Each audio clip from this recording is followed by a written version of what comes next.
తులసీదాస్ గారు చెంబుతో కాసిన నీళ్లు తీసుకొచ్చి రావి చెట్టు మొదట్లో పోసి రావి చెట్టు కింద కూర్చుని తపస్సు చేస్తుండేవారు. ఆ రావి చెట్టు మొదట్లో గంగ నీళ్లు పోస్తుంటే గంగాజలం తగిలిందో ఏమో ఒక బ్రహ్మరాక్షసుడు పైనుంచి కిందకి దిగాడు. బ్రహ్మరాక్షసుడు అంటే ఎవరు అనుకుంటారేమో, వేదం చదువుకుని కూడా దొంగతనాలు లాంటివి చేసి బ్రతికిన వాళ్ళు బ్రహ్మరాక్షసులు అవుతారు. అటువంటి బ్రహ్మరాక్షసుడు క్రిందకి దిగి అన్నాడు, నువ్వు నాకు మహోపకారం చేశావు, ఎప్పటి నుంచో ఈ చెట్టు మీద పడున్నాను. నువ్వు గంగాజలాన్ని తెచ్చి ఈ చెట్టు మొదట్లో పోసినప్పుడు గంగాజల స్పర్శ చేత నా పాపం శమించింది. నేను సాధారణ రూపాన్ని పొందాను. నీకు నేను ప్రత్యుపకారం చెయ్యాలనుకుంటున్నాను. నీవు రామదర్శనం కోసం పరితపిస్తున్నావు. నీకు రామదర్శనం కావాలి అంటే చేయించగలిగిన వారు హనుమ ఒక్కరే. హనుమ రోజు వస్తుంటారు. ఎక్కడికొస్తారో తెలుసా?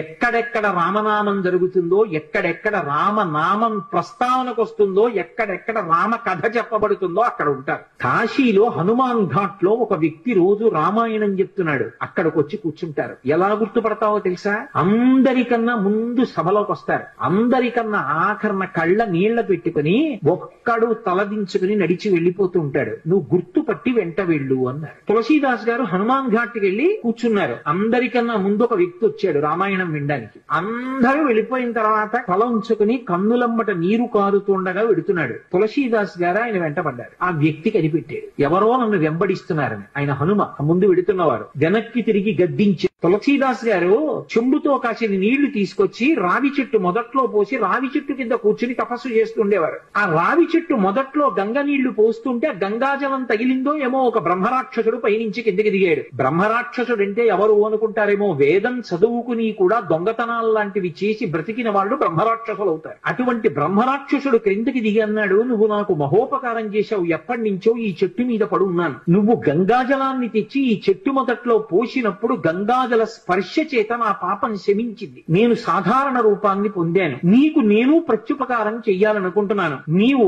రామదర్శనం కోసం పరితపిస్తున్నావు. నీకు రామదర్శనం కావాలి అంటే చేయించగలిగిన వారు హనుమ ఒక్కరే. హనుమ రోజు వస్తుంటారు. ఎక్కడికొస్తారో తెలుసా?